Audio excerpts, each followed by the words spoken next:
Interpersonal skills are essential for any manager who deals with people. While we all have some natural skills, it is important to recognize that interpersonal skills can be learned. Each manager should take stock of their skills and determine their strengths and weaknesses. Strengths can be developed. Weaknesses can be overcome through training and work experience. This program will focus on 4 important interpersonal skills. How to give negative feedback to a coworker or subordinate. Active listening skill. How to be assertive and negotiating skill.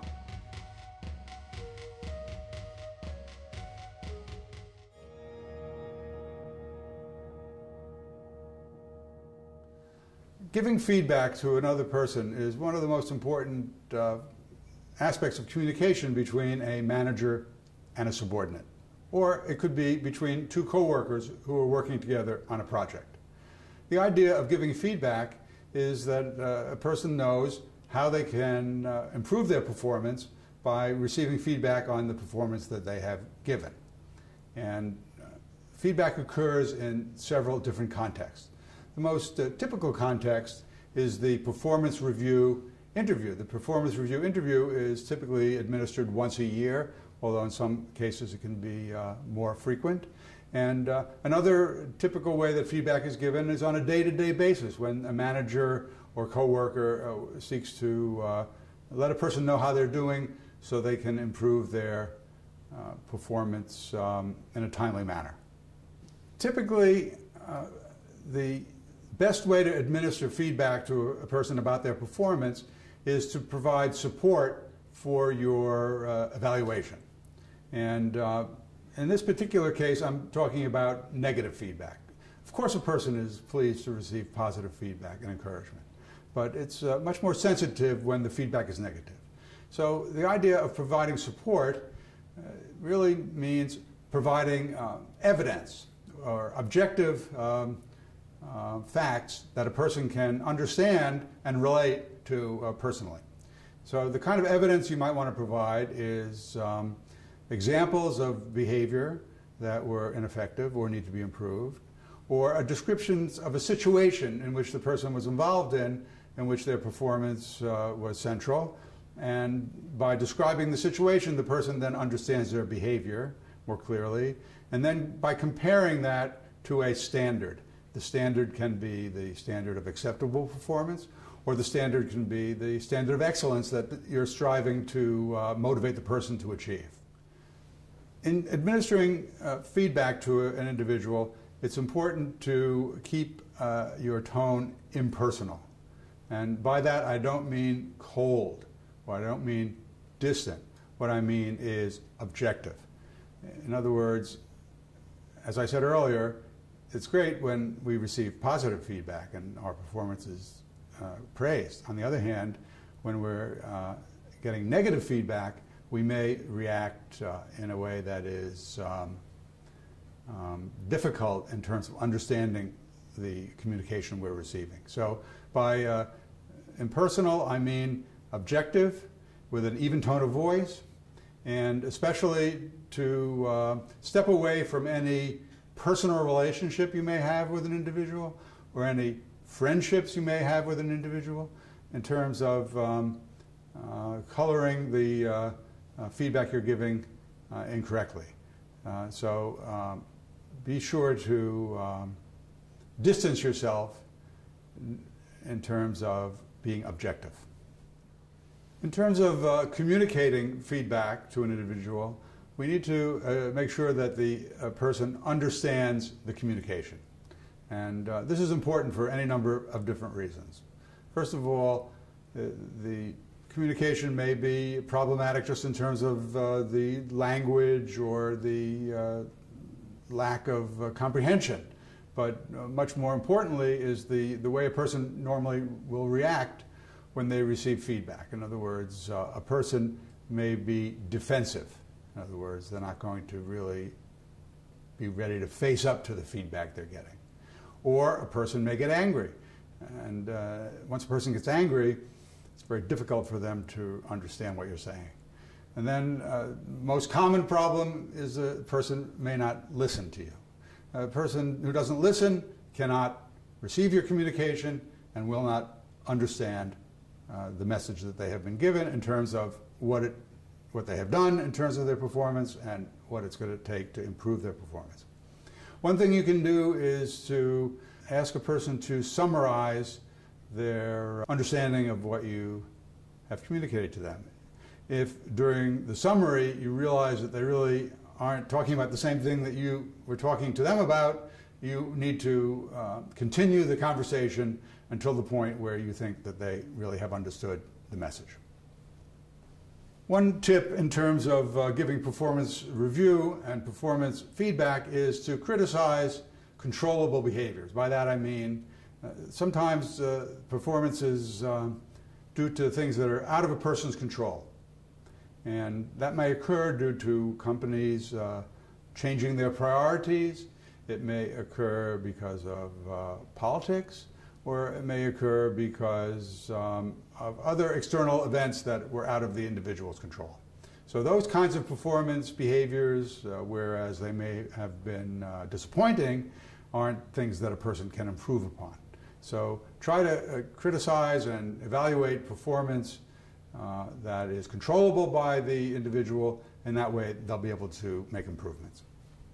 Well, the final tip that I'm going to give you about giving feedback is to be tactful. This is often very difficult.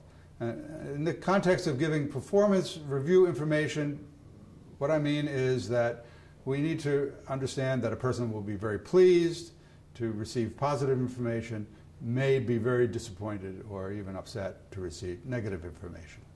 The rule of thumb is to administer positive feedback first in an interaction with another person. In other words, there's usually a lot of good things that a person has done and is part of their performance, and it's good to start off with some positive feedback before getting into the negative issue that you need to discuss with them. And recognize that people are different, and each person is going to react differently to a feedback situation. Some people will be very pleased to receive feedback in order to use that information to improve their performance. Other people will react with much more sensitivity or even defensiveness, and then you need to really make the effort to be tactful. At the same time, make sure they understand the performance message that you are sending to them. Anthony Valdez is a sales representative for the Typhon Steel Corporation, a distributor of steel sheets and steel girders. Typhon Steel sells predominantly to construction companies. Anthony has worked for Typhon Steel for several years. Last year, Typhon Steel sales reached $25 million. Anthony's sales manager is Nate McNiff. Anthony has been trying for 1 year to get Suffolk Construction's business. Suffolk was taking bids on steel girders. He submitted a bid that was below the company's cost for the product. This was a violation of company policy. He did this because he thought it was a way to get his foot in the door at Suffolk Construction. Nate admires Anthony's initiative. However, when he received a sales analysis report that showed a loss on Suffolk Construction's account, he felt that he had to enforce company policy. He will be held responsible for this loss and any future losses that may occur. Hi Anthony, thanks for coming in today. How you doing, sir? How you been? Good, I've been really good. How are you? Feeling great, actually. Excellent.